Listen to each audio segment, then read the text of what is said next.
Hey everyone, welcome back to The Capture Live. My name is Tommy Reynolds. I'm a portrait wedding photographer and photographic educator based here in South East England. My name is Graham. I'm a portrait, family and newborn photographer, again, based in Kent. And we're live tonight in B22 Studios in Ashford. And tonight is a little bit different. So this is our first ever conversation about. Yeah, so just to give you a rundown of what to expect in terms of our format. So last time we did a demo, this time it's going to be a conversation. So we're going to be going live twice a month, and it's always going to be live. Nothing is pre-recorded. That's what we really love about these, about doing them live, is so that you can join in on the conversation. And tonight is going to be no exception. Tonight's topic is going to be talking about AI in photography. How does it affect us? Does it create opportunities, or is it coming after our jobs? It might depend on the industry you're working in. So if you can hear us, if you can see us, then please let us know in the comments, join in on the conversation. Anything we talk about, more than welcome to jump in. We're going to be taking, hopefully, the whole point of these conversation lives is that we can generally have a conversation between ourselves. Yeah. We had to stop ourselves yesterday when we were setting up the studio. Yeah. Because we regularly have these chats, so it's nice to actually do it on a live basis, but also to get you guys involved. So if you are watching live, you can pose your questions. Even if you're watching the re-recording or whatever, then you can pose your questions as well. So, but it's nice. I think there isn't enough at the moment in the industry where we can have a conversation about what's happening. Yeah, well, especially this topic as well. I mean, it's so on topic. It's such a hot topic, a hot thing to talk about. Because I wanted to actually start off. When did you first discover, or when did it become really useful to you? So I can think of an example of when I first discovered ChatGPT. I remember my friend.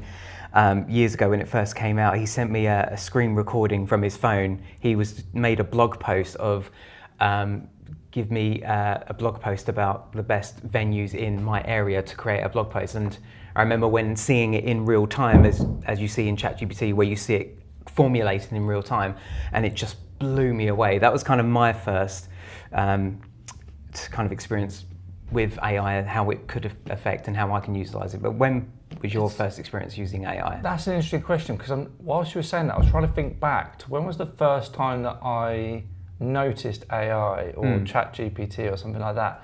And I generally now think it's been in the zeitgeist or in the arena for such a long time now, for the last, 3-4 years potentially? Yeah. We've got a tech guy here, he probably knows, is it 4 years? Roughly 4 years, that's what I was saying. It's probably about 4 years ago, but I think it was when it started, funny enough, creating images, rather than, obviously it's cartoon images and things like that. Rather than the chat side of things, if you know what I mean. Oh, generating images, but it was done really badly, wasn't it? It was never great. The prompts you had to give it were so specific, but it was never quite great. yeah, exactly. And then obviously people started playing around with it, and there's always these trends that come around of creating certain images. There was that one where you could upload a photograph of your face, but it was a different app, and that kind of got taken down very quickly because I think there was some dodgy things going on in the backgrounds with that one. But that was probably the first early signs of AI and I think image generation in total, because I don't think people really knew about ChatGPT and stuff like that in the mainstream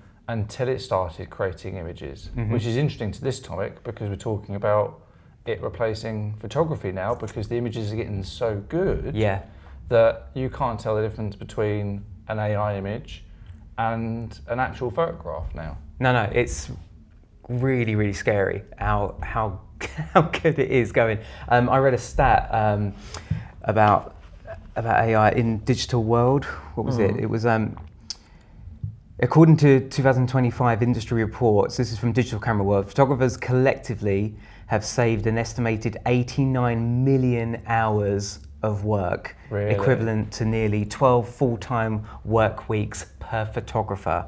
thanks Wow. to automated culling and editing tools. So that's obviously an example of jumping to obviously only last year of how AI is being used to help photographers. Yeah. And So how are you currently using AI? Because we've both experimented with AI, Evoto and all those other companies that are around. How are you currently using AI at the moment? With the two key tools that I'm using, three key tools I'm using is ChatGPT, Imagine AI, and Evoto AI. They're the three main ones I'm using. As I use Evoto AI for my commercial work, and I use Imagine AI more for the wedding side of stuff. And ChatGPT is very good at helping me market or even just fleshing out ideas. It's really good for that. So that's what I think I looked at because on Imagine in your dashboard you can see how many hours you've approximately saved, and it's at least 80 hours Really? of hours that I've saved. Is that last year or just since you've got it? Last year. Just last year. Just 80 last year, hours. 80 hours I've saved. So that's 2 weeks. 2 weeks worth of work essentially. Yeah. So that's been for me. It's been a huge game changer. I think in the wedding industry, because I'm more coming up from the wedding industry, that's more my focus. I don't think, if we're talking about how it's affecting jobs, I don't think it's going to affect the wedding photographer specifically, but it's certainly helping us with the tools available to deliver those images faster. Yeah. There are other industries that are ultimately affected, which we'll talk about, but in terms of wedding photography, I think it's probably one of the more safer industries, because I think ultimately you're going to want a real person there photographing your wedding day. Yeah. But certainly wedding photographers are using the AI tools in terms of the editing, not in terms of the shooting, but definitely even the planning side of things as well. Sure. Potentially with ChatGPT, you can plan out what shots you need. You can analyse, say if it's a venue that you've not been to before. This is me thinking off the top of my head because I'm not a wedding photographer. I was, 10 years ago, but not now. Even though I do a few every year. Yeah. But I can imagine you could use it if it's a venue you've never been to and it's quite some distance away. You could probably ask ChatGPT to find photographs of that venue, locations and stuff like that, as well as, planning out the day sort of thing as well, and automating emails and stuff like that. Yeah, I mean, there's CRMs out there which no doubt wouldn't probably integrate AI in some way, shape or form, because CRM is more automated. It's not technically AI, but it's certainly helpful in terms of a tool to help you. And again, it's just part of that's no doubt a part of that stat that's helped photographers save so much time. But with your industry specifically, how have you used AI in your specific industry? So just in portraits, like family portraits and newborn, for me, it's mainly been recently, in the last year, I would say, that it's got to that level. So you'd be looking at sort of Evoto, mainly, programs like that helped with skin clearing. And I would say on average at the moment, now that I've kind of got to grips with it, it saves me around about 10 minutes per photograph. So what would you normally do then? So if you didn't have Evoto, you said it takes about 10 minutes. So what would that include? Are you using Photoshop? Yeah, I'm still using Photoshop. So my workflow now, depending on the customer base. Yeah.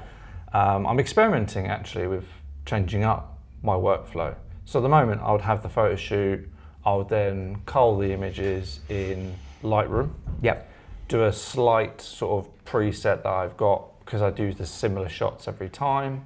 And then I would basically just apply that preset and then upload the images to an online gallery for them to select the images that they want.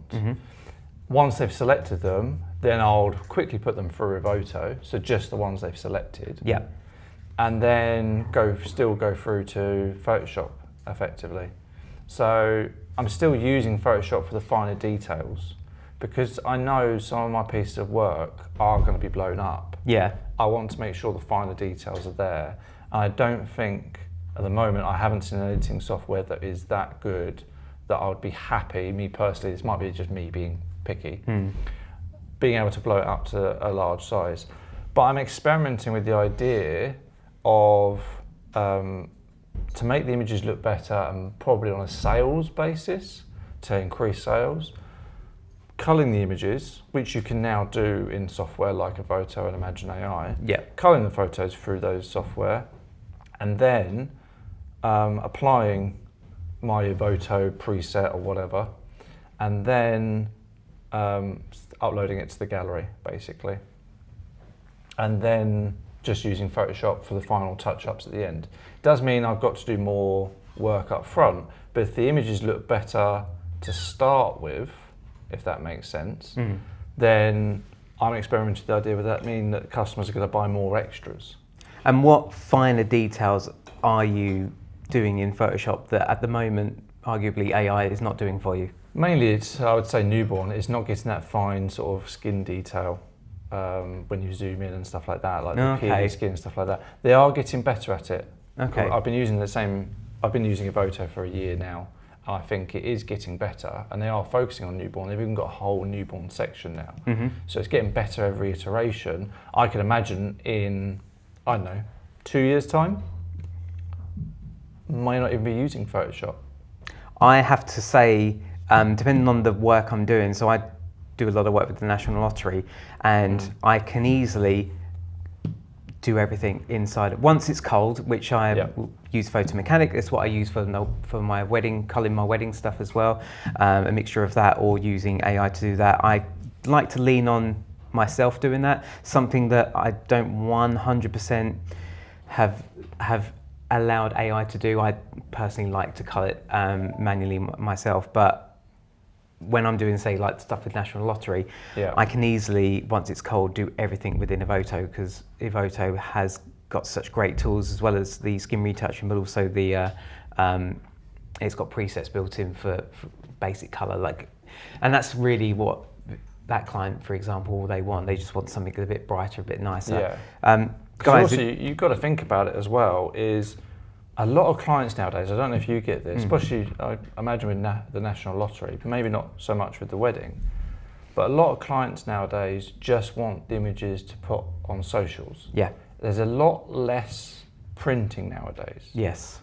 Apart from specific pieces of wall art that I have, there's not much sort of small prints, you know what I mean, like 10 by 8s and stuff like that. There's not as much of that compared to, say, 10 years ago when I first started doing the family stuff full time.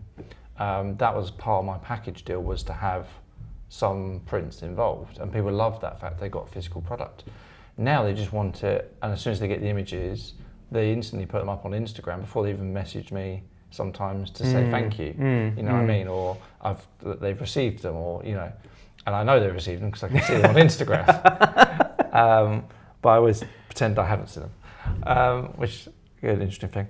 Not make it look like I'm spying on them, you know what I mean? It's like, have you received your images yet? I know you have, because I've seen them on Instagram. But, you know, but that's the kind of, you know, you've got to follow the customer's wishes. So is it going to get to the point where, because everything's just going to go online, does AI editing need to be that detailed? Maybe I'm being a bit picky and a bit old school in being more detailed, because I know if I send a high-res print, a high-res image, I want them to be able to print it up to 20, 24 inches with no issues. And seeing all the finer details and making sure everything's gone. Do you reckon those kind of days are gone?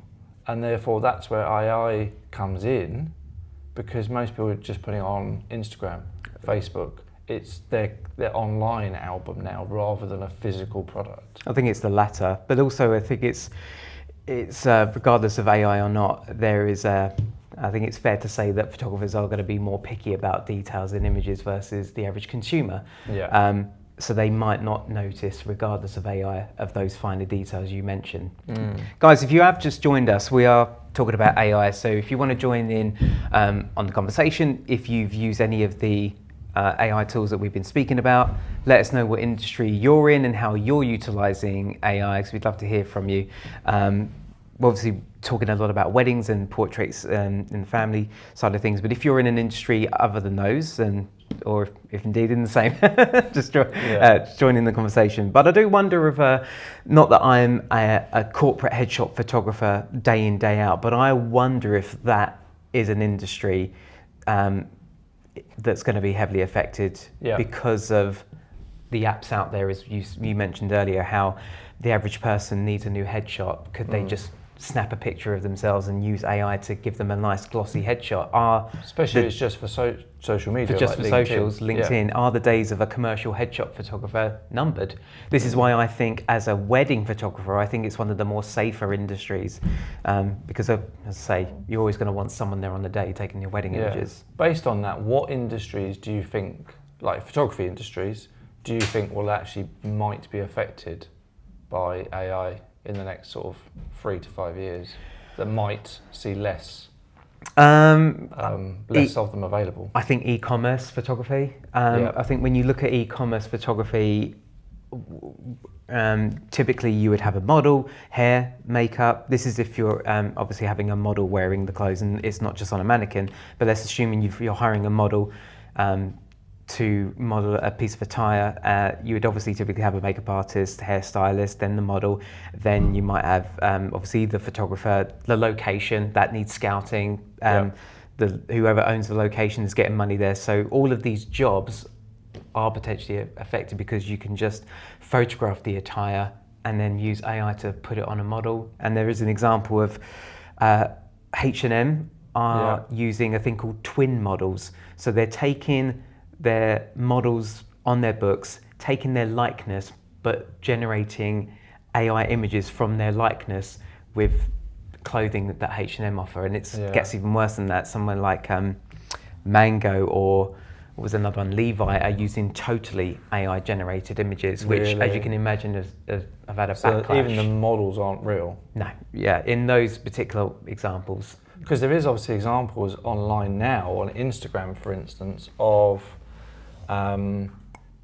fake models or fake influencer, basically, so that they built up a massive following. Everyone knows they're AI, but even these fake AI influencers on Instagram are getting sponsorship deals from clothing brands and drinks brands and all this kind of thing. I'm like, but they're not real. So they're not drinking the real product. Yeah. They're not wearing the real product because the person doesn't exist.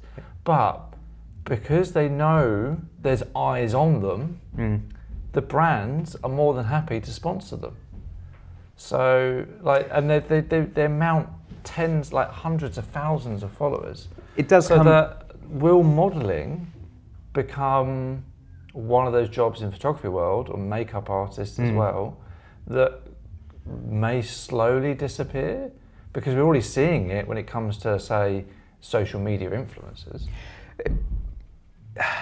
But if I knew that I was looking at an item of clothing I wanted to buy and I knew it was modelled on an AI model, I wouldn't buy it. How do you feel about that? Would you still buy a product? Would you care? You say ideally you would say you'd care. No, but the example would be, you look at images of a Burger King or a McDonald's.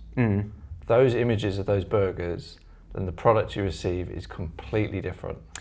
And also, having done a little bit of modelling and done a little bit of, I don't know if I ever told you that. You did mod? Yeah, when I was Sorry?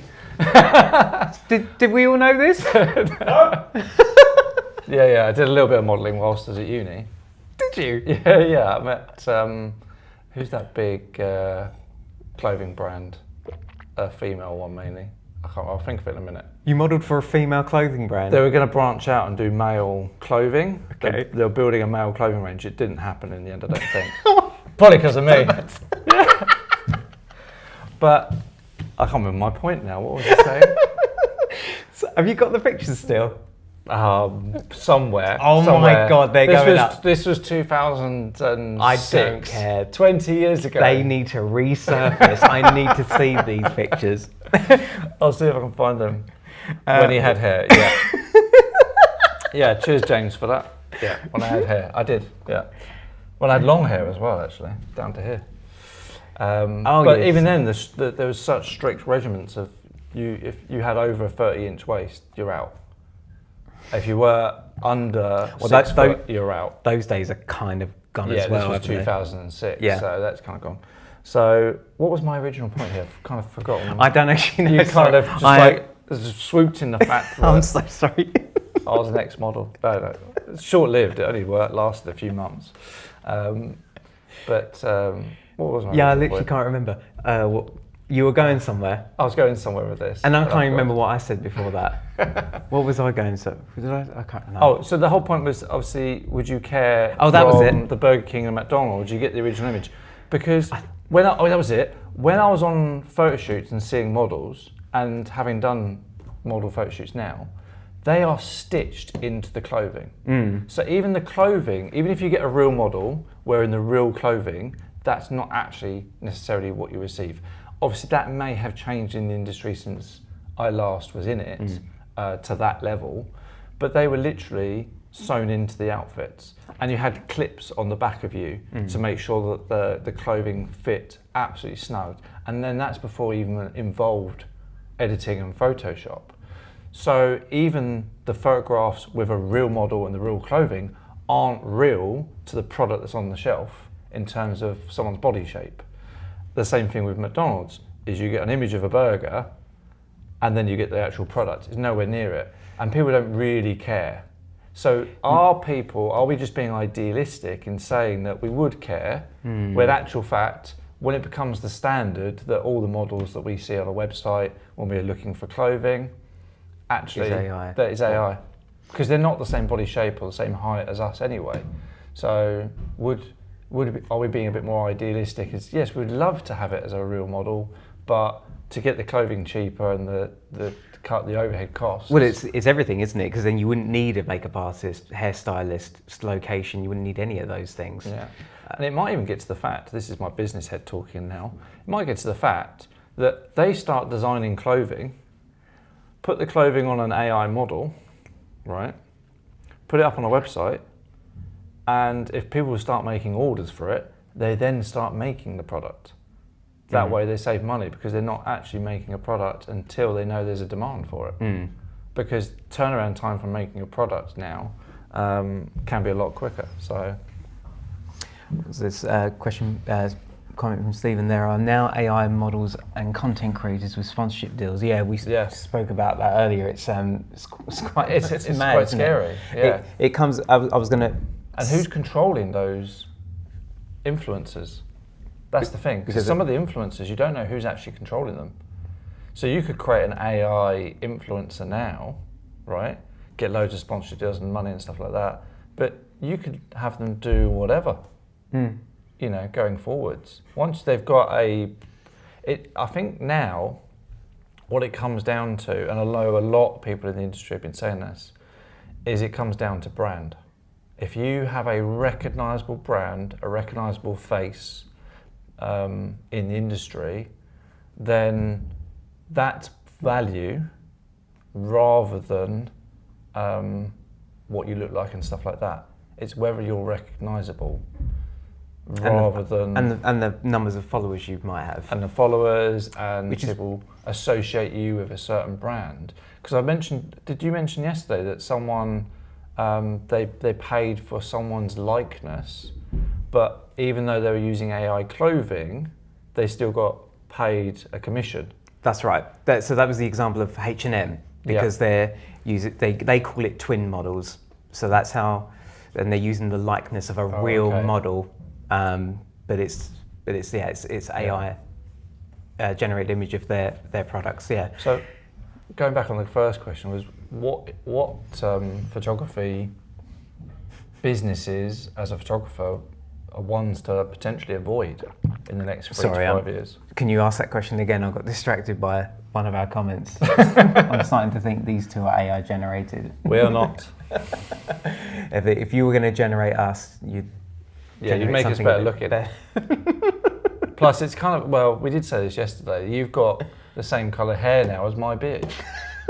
So literally, we could be AI generated, because it's like, can't come up with a colour scheme. Who's worse off? I don't know. I don't know.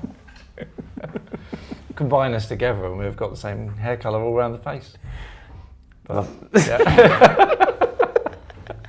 yeah. stroke of grey. Love it.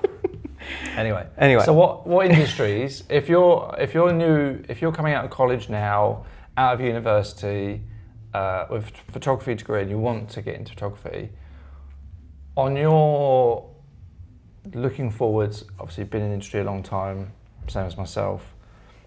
What industries would you say for people to potentially avoid? To avoid? Yeah. It's really hard to say. It's really hard. Sorry, James just put the word Temu AI generated. Temu AI. Yeah, we're the cheap versions. We're discount Discounted Temu. We're not even. We're not even. We're not even good quality. Not even Primark. No. Temu. Yeah. So, what industries would you say to people getting into photography now as a profession? Do you reckon people should avoid? Obviously, we said about e-commerce being one of them. Well, I'm leaning to that. I'm leaning to e-commerce. What would your answer be? Any e-commerce or branding, because branding is very big at the moment. But I think it comes back to something else that I was going to discuss later on, which was how you can protect yourself. But I think you hit the nail on the head right at the beginning in saying it's down to the experience. Whatever profession you get into, that may be even photography or whatever, any profession that you get into now that could be replaced by AI, if you don't bring an experience to it. So having a photographer on a wedding day, they're hiring you, the photography and the experience that you bring. And I don't just mean the sort of experience as in you've been doing it for so long. No, yeah. But the experience of actually having someone on site. Well, I think that's going to be the thing across all genres. In this AI-generated world, what's going to make you unique? It's you and the experience and what you can give to your client. That's ultimately, I think it's even now. There's such a there's so many wedding photographers, even here in the southeast. Yeah. And I think the only way you're going to differentiate yourself in this AI world is the experience that you give to your couples and your clients. So I think that's safe to say across all industries. It's you can make perfection in AI, but what AI can't give clients the experience that you can give.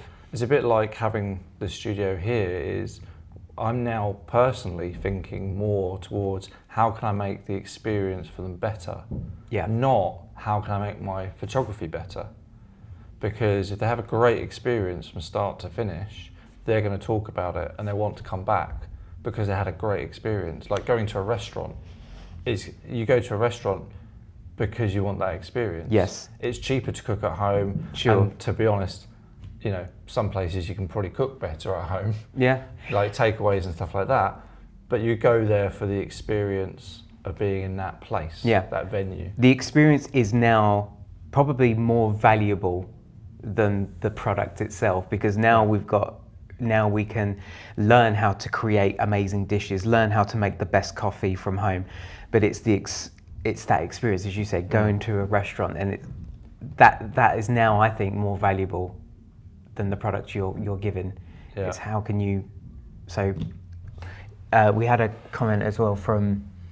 So Stephen said, avoid product. It went the way of 3D rendering, and with the advancement of AI, you don't ever need to know how to 3D model. The other would be real estate. Yeah, absolutely. Yeah, because even websites now, you can pretty much get AI to code your website. You just need to know what you want. And I think it now comes back to, this is a thought I had the other day actually, I'm just having it again, is what is photography really? If we go down to the basis of what is a photographer and what is photography, at the end of the day, it's an art form. Mm-hmm. Okay, so put apart, obviously, the experience of coming into a studio and having a photograph taken is one thing, but I think now photographers, because we've got all these tools to hand, AI, different backdrops, we can change the lighting. Have you seen some of the stuff that Premiere Pro is coming up with? Yeah. You can change the lighting in a video after it's been shot. And the same in photography, like it 3D renders what it thinks was there, and you can change the lighting afterwards. So all those creative decisions are becoming easier to do.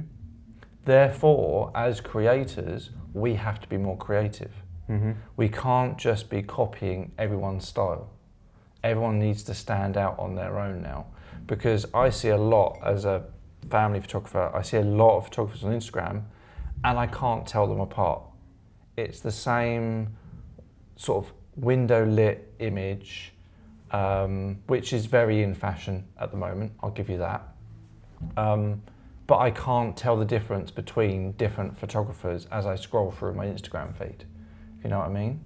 But so what there's not a lot of creativity there in terms of how the image looks. I think that's what we need to lean on more, is go back to thinking photography is a creative art form.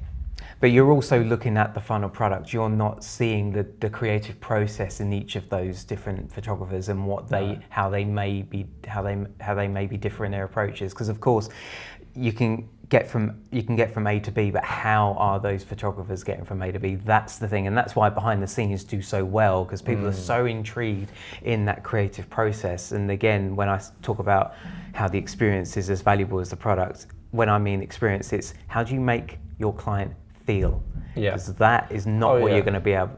AI is not going to be able to. Going to be able to. Well, that's why I said taking experience out of it. The actual experience of coming to the studio and meeting a person is from a customer's point of view, if every photographer, if you've got 5 photographers in your area and they produce their images, you can't tell the difference between the 5 different photographers because they're producing the same style. Yes.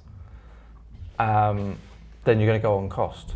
Yes. And also, does it then become a point of, say, in 2-3 years' time, if it's just easier, I'm going to upload a photograph and just use that style? Yeah. If you know what I mean. Whereas if you've got 5 photographers in your area and they're all different styles, then you're going to go for the style that fits you. Yes. Because there are, having been in the industry a while, you can have photographers doing the same niche, like newborn photography, for instance, and different newborn photographers have their own completely different style. Yeah. And I can tell by looking at the image, I know who took that before I even looked at the name. Yeah. Because I know their style, if you know what I mean. Yeah, yeah. So for a new photographer coming into the industry, I think we've got to lean on the fact that we need to be more creative. Use the tools that we've got with AI, otherwise every photographer is going to look the same. And then the customer is just going to think, well, if every photographer is the same, I'm going to go on price, or I'm just going to get AI to generate the image for me. Well, this is why I said that the experience matters so much, because as you said, if you're judging it based on just the final product of 5 photographers all look the same, they're going to go on price. Well, how can you then differentiate yourself? And that's the experience and how you make them feel. That's what you got to sell it on. That's what you really got to sell it on. So you really have to lean in as we go into 26. Is how can you show off your creative process more, because that has so much value, especially if you are choosing a style that's popular, very that popular. a lot of people seem to like. Exactly. So you got to go on the experience and recommendations and reviews rather than anything else. That's how you got to sell yourself. But which means that it's very hard when you start out to want to. If I get this lens, I will be better. Yeah. So, you go down that rabbit hole all the time. Of course you do. You always do. But you more so for a beginner, I would argue, going down that rabbit hole. But when you're more experienced, don't get caught in that rabbit hole, because you should know by now. You should know better that it's better to spend that money instead of buying that prime to get invest in something else, like invest in courses about storytelling, like that book that you and I have both read about, the marketing storyteller. I forget his name, but investing in education is going to be way better to invest your money in, and to show your creative process, because that all makes you vulnerable. Yeah. Because vulnerability is a weakness, not a strength. It's a strength, not a weakness. You've got to be relatable as well. Yeah. Like if you're doing family photography, like I've tried to avoid it, but I think I'm going to have to start showing more of my family life as well, to show that I've got a family, I've got kids and stuff like that, which I've kind of shy away from a little bit because I didn't want them being on social media. And I'll put my hand up and say, if it wasn't for the fact that I have to use social media for work, for publicising things and even this live stream and stuff like that, I don't think I would be on social media as much as I am. Mm-hmm. Probably nowhere near as much as I am. But I don't know if that's because of my age, because being a millennial, I don't know. That I wouldn't be able to. Thanks. Yeah, But I think I would be bored of it. And I think there is supposedly there is a group of young people that just don't want to go down that road. And they've already called on, especially with AI and the AR glasses that are coming in, they're already calling when mobile phones will be a thing of the past. And everything's going to be on your glasses. Therefore, social media won't be as relevant. And there's a fight at the moment over who's going to create the sort of AR community online, right, sort of thing. And there has been a drop off of people using certain social media platforms. Has there? Yeah, like Facebook and Instagram, especially in certain age categories, if you know what I mean. So if it's not, now I even said to people that are in business, I said, if you're not doing videos, then there's no point, because photos don't get you enough views. You can't just put your work out there. Like what you said, you can't just put the final product image online. You've got to show behind the scenes videos. You've got to talk about you. You've got to put yourself out there a little bit more. If you're not doing video work or reels, then there's no point. It is very short. Yeah, it's very difficult. It's almost like you're sticking a film on and starting from an hour and 15 minutes in. Yeah. It's like, well, what happened before that? If you show that creative process and you get kind of that narrative arc, that beginning, middle, the end is the product. Yeah. I think if you can show off that creative process, start. And this is something, as we're talking now, that something I need to do a lot more. And I've definitely shied away from it since having my son. That I need to get back into it and want to get back into it. And I want to do a portrait series where I don't use AI. So my next portrait project, which I haven't done since 2018. Wow, it's been that long. Was it 2018 when I did Tina's video? I think it was. It was the last time. It was right before Michael Mowbray, the cinematographer. He was a week away from becoming a dad. That was the last portrait of. And my next portrait of, I want to shoot entirely on film. That would have been 6 years because that was 2020. Yeah. Yeah. I want to shoot it entirely on film. And I think shooting portraits, shooting people on film, I think is the perfect blend, because we are imperfect. We have imperfections, and so does that format, and so does that medium. And digital is too easy. So I want the idea of doing that specifically on film. So I think that'll be I want to use one light, medium format, black and white film, no editing. That's my next project. That'd be really cool. I'm even hoping to even market it maybe like a just me sessions. Yeah. Rather than the opposite of fine art. And fine art has its place. Absolutely. It's almost like if you were comparing a full orchestra to an acoustic set, they both have their place. You can't really choose one or the other. They're so different. So there still has that place, fine art, but I like the idea of like simplifying a session and maybe calling it the just me sessions, or just a continuation of a portrait of. But that's what I want to do next. And then go completely away from AI and advertise it as such as no AI used. Because is that going to be in the future? Is that going to be I wonder, potentially a thing? I think it is, because people love the idea of nostalgia in film, and I think it's because people want to kind of get away from AI, and it's a lot of my wedding couples who are Gen Zs love the idea of a film package added to their, and it's interesting that they like that nostalgia. I think it's the equivalent of millennials enjoying vinyl, because I love the idea of vinyl. You actually have a hard copy of something, you've got artwork, so I appreciate that format over CD or streaming. It has its place again.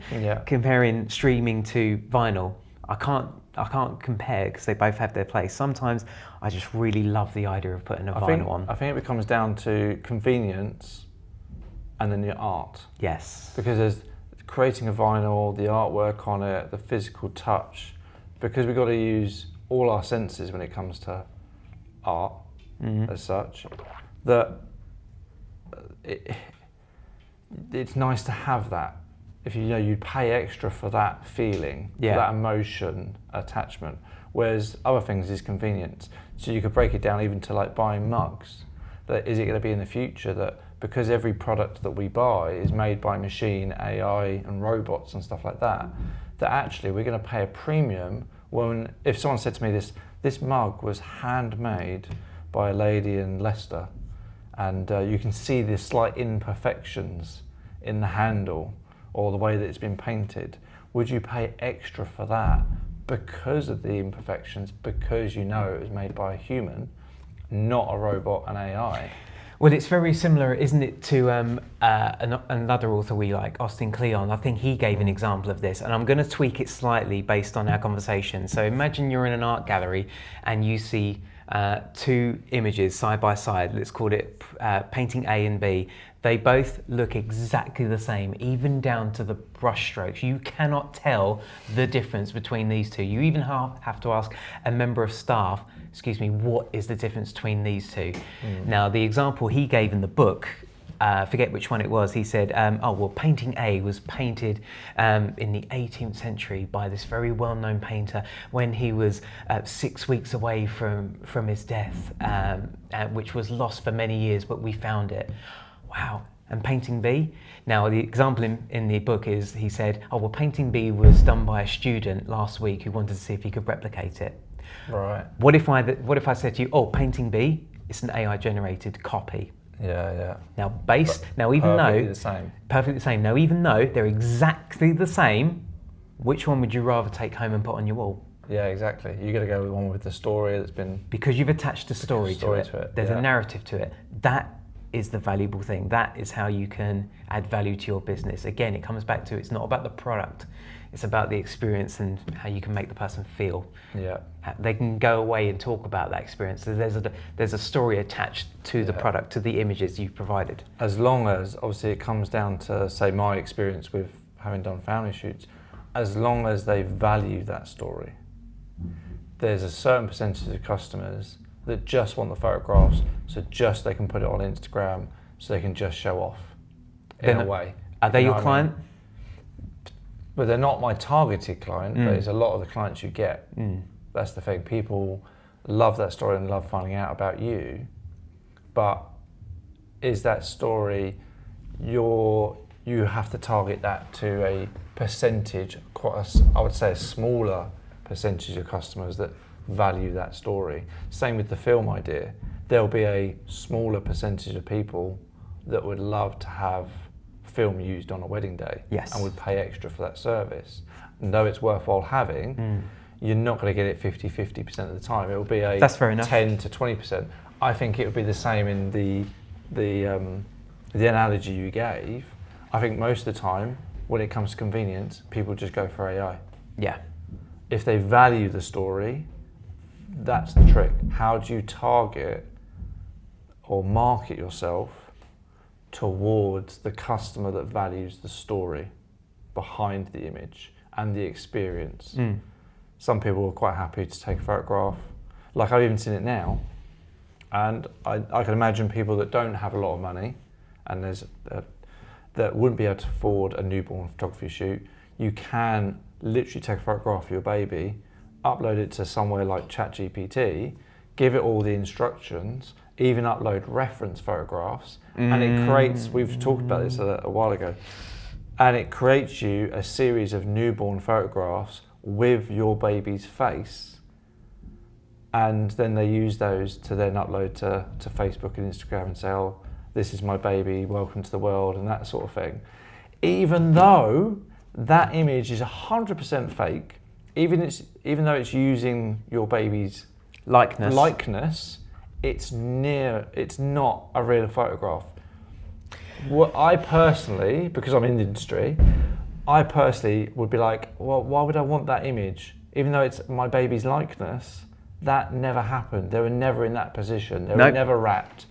I personally, because I value the art and I value the skill and I value the story behind it and the experience of going to a studio and doing that, But I imagine there is a percentage of people that would be happy with that. I don't know. I would rather in that, knowing that it could, if I wasn't a photographer and I didn't have a good camera and nice lights, I'd still rather take as best an image I can on a phone, knowing it's not going to be as good as a generated image of my child. I'd much rather it be a phone image and I print, because then I'll know at least that's a real photo. That is then. Yeah. But I suppose we're talking now, but in obviously 5-6 years' time, when the next generation of people are having kids, or the next generation of people are having families, for instance, just talking about the family and newborn industry, will they think different because they've never had that experience? It's a bit like us now. We could probably live without the internet. We probably don't use the internet as much as someone in their late 20s, early 30s. Well, I think we're very lucky that we were born at a time where we can remember a time without the internet, and obviously it's very much here. So I think we're the perfect age, and also we can still keep up. Someone like my dad loves the idea of tech, but he says, "Oh, I'm too old. I would love to have kept up, but I can't." Yeah. Whereas I think we're the perfect age to have seen a life before it. Whereas obviously Gen Zs, this is all they know. Yeah. I remember when I was around my brother's house I've got two nieces, and this is when they were much younger, and I really felt like I was in a different generation when my brother said, "Guys, if you don't be quiet, I'm going to turn the internet off." Yeah. And that was like, that was weird. That's weird. Just turn the internet off as a punishment. Obviously that was never the thing when we were younger. No. It was like, come in. It's you're not allowed out. You're grounded. Yeah. Now it's the opposite. You got to go out. Yeah. You got to go out and play. Yeah. Go get off the internet, sort of thing. But I suppose it's time will tell whether that happens. So, what was the last sort of questions I had here? Do you remember that? But this was actually a thing that I was thinking about, because we're obviously talking about photography in general here. But when we've talked about photography events and shows and stuff like that, so if we look at the other side of photography as photography in general, not just as professionals, is it really going to change the landscape for hobbyists? Because as we know, most cameras, whether that's professional cameras, compact cameras, film cameras, anything like that, 80 to 90% of them, probably more than that, are actually all sold to hobbyists. They're people that aren't actually doing it as a profession. So a lot of people that are watching now on this live stream or watching the re-record, they're probably hobbyists. They're not professionals as such. Yes. So is it really going to change the photography industry that much, in the aspect that Nikon, Canon, Sony and all the other companies would still be making cameras? They probably wouldn't make, I would like to see a statistic, I would love to see if, maybe that's something I'll look at afterwards, are less professional cameras being sold now than 10 years ago because there's less professional photographers? Possibly. I mean, certainly when you and I worked at Jessop's 2010? Yeah, 2011. 2011 when it went down. So Graham and I used to work at the very popular camera chain Jessop's here in the UK, but there was obviously one of the reasons it went down was because of the price of the cameras. People were coming in, getting the free advice and then going away and buying them on Amazon. But I don't know, there wasn't many compacts being bought because this is when camera phones got better. Camera phones were so much better than they were 10 years or 5 years prior to 2010, 2011. That's a perfect point, because when I joined Jessop's in 2007, I would say a weekend on a Saturday, we were selling, even just in our local little town here, not in Bluewater, which is a big shopping centre, just in our local town here, we were selling, 30 to 40 cameras a weekend, averaging 150 to 180 pounds a camera, plus memory cards, spare batteries, cases and that sort of thing. And then that's how they generated money. But as soon as the compact camera sales dropped, the income wasn't there anymore, because none of the professionals really used Jessop's as such, really at that time, and probably still don't to a certain degree. No. That's where the money is going to drop.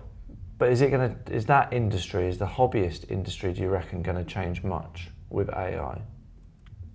Do you reckon it's going to grow, shrink, or? Because I can imagine. In terms of what? Buying new cameras? Just getting into photography. Getting into photography. As seeing it as a hobby, as such. Or are they going to see it, oh, it's so easy to make an image nowadays, what's the point of me going out and buying a camera and starting photography as an art form? I think it's either a camera phone or mirrorless camera. It's either your camera phone or a big camera to do, because you're. Did you ever notice that new parents bought bigger cameras? Was that ever a thing? Because I noticed that when I worked at Jessop's, a common reason for buying a bigger camera would be because I'm about to become a parent. Oh yeah, definitely. I would say 50% of the cameras, even the compact cameras, people are buying a camera because they're going away on holiday for the first time with their family, or they've just had a kid or whatever. They're buying a camera because they're starting a family. Whereas now, are most people happy with just mobile phone photographs, especially with like the new iPhones coming out with multiple lenses on it. The images look great, touched up on AI automatically on the phone. They're probably happy with that.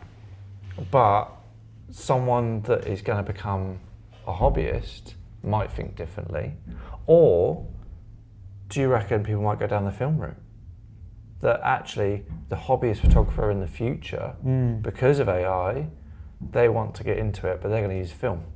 Well, I know that, again, I think film and digital can't be compared. I think it comes back to the vinyl and the other analogy I gave. I don't think you can compare those, but there seems to be a, in the wedding industry, people love on-camera flash, and so they've, having said that, I did read, and I forgot about this, that the compact cameras with built-in flashes are on the rise with Gen Zs, because they want on-camera flash specifically, because they love that trend, which is translating over into the wedding industry. So my niece, for example, even as a prime example, she said, oh, I've bought a new camera. It was a second-hand Nikon Coolpix from 10 years ago, but she got it because it looked nostalgic and it had an on-camera flash for selfies, that sort of thing. Well, Nikon have brought out a whole range of, is it Nikon? Nikon or Fuji have brought out a whole range of cameras that look nostalgic. They're based on old cameras. Oh, Fuji have been very much, they're kind of known for that. Yeah. I mean, I'd love to own an X100 Mark, whatever it's on now, 7, 6, 7, 5, 6, I don't know. But because they look beautiful. But also, but I love the idea of that. And it would be my weekend camera because of the recipes you can dial in to your JPEG so that they look like a film image straight out. So I can see why. Fixed lens, can't change it. Yeah. Restrictions. It looks cool, looks beautiful. People always talk about the experience of Fuji. Yeah. My Canon R5 is a tool. I don't get I don't get as excited about it as when I pick up a Fuji if I owned one. I bought an R6 Mark II because I knew I needed a backup because my 5D Mark III died. I bought it and did not feel excited about that purchase at all. No. I bought it because I knew I needed a backup, but it was just, it's similar-ish to the R5. It's just a tool. I wasn't excited about buying it, but I knew I needed it. Yeah, exactly. I'm the same way. Even when I've had my Sony camera now, for what, 5 years? If that makes sense? We just deleted all the chat. I think I've just got rid of the whole chat. I can't refresh it. But sorry, I'm not excited to buy a new camera. I'm waiting for that camera to go before I buy a new one. There isn't a camera I've seen on the market. Do you have a techie guy? Do you have a weekend camera? Do you have a camera that isn't your workhorse camera? No, not really. Like, I've got cameras like a smaller Sony, which I would probably take out on holiday and stuff like that, and I use for behind the scenes filming. So I'd probably use that, but I didn't purposely buy it for that reason. I would actually say that, and I have this question asked to me quite a lot from customers is, oh, you must have loads of photographs of your kids. And I'm like, actually I don't, because I do it all the time during the week and all day on a Saturday. when it comes to days off with my kids or going on holiday, I want to enjoy that time that I'm not taking photographs. It might be something I do when they're older and me and my wife just go away on holiday together and we don't take the kids and they've left home or whatever. I might get more into travel photography then because I'm going back into that hobbyist sort of stage, if you know what I mean. But yeah, I don't actually have, and it's kind of in a way embarrassing, but also not. I don't have that many photographs that I've taken of my kids, but when I do take photographs of my kids, it's for a purpose, like a Christmas shoot or for someone's present or Mother's Day or something like that. We've got it planned in and booked in, and I want it to be really nice. I want to work on it, if that makes sense, rather than just loads of like snappy holiday type shots. I don't have like a little camera. But I bet you've taken more of them on your camera phone. Oh yeah, definitely, most definitely. More than your mirrorless. Yeah, but then I think my wife does that more. Like I think there's actually more photographs of me in the gym. I do not doubt that in the slightest. Than of my kids on my phone compared to say my wife. My wife will have loads of photographs of the kids because I'm more, because I only get one day off a week with them. Then that's what I'm doing. I'm focusing on spending time with them. So to kind of wrap this up a little bit, how do we, as professionals, going into 2026, how do we protect, we kind of touched on this a little bit, but as a roundup, how do we protect ourselves from not being fully replaced by AI? What would be your sort of 3 things that people need to be aware of to not be replaced by AI? I think you mentioned video. You have to embrace video. You've got to embrace the story, the narrative of your business. You mentioned about showing more of your family. I think that's a great idea in your industry, probably in most industries. The thing is, it just shows vulnerability. Show as much vulnerability as you can. Give your work, your process, a narrative. And the third one would be don't fixate on the gear and fixate on the final product. Refer to points 1 and 2. Yeah, exactly. No, that's a cop-out third. Yeah, I think that's a good point. I think it comes down to giving the customer the experience. Yeah. That they're paying you for, they're paying for a photo shoot, but what does that photo shoot involve? How does it start, beginning, middle, end? Like, what are you giving them? How can you make the experience of coming to the studio or having their portrait taken wherever it is, maybe it's outdoors or whatever, how can you make that whole experience as worthwhile to them as possible? How much value can you give as possible? And using AI tools to help with that.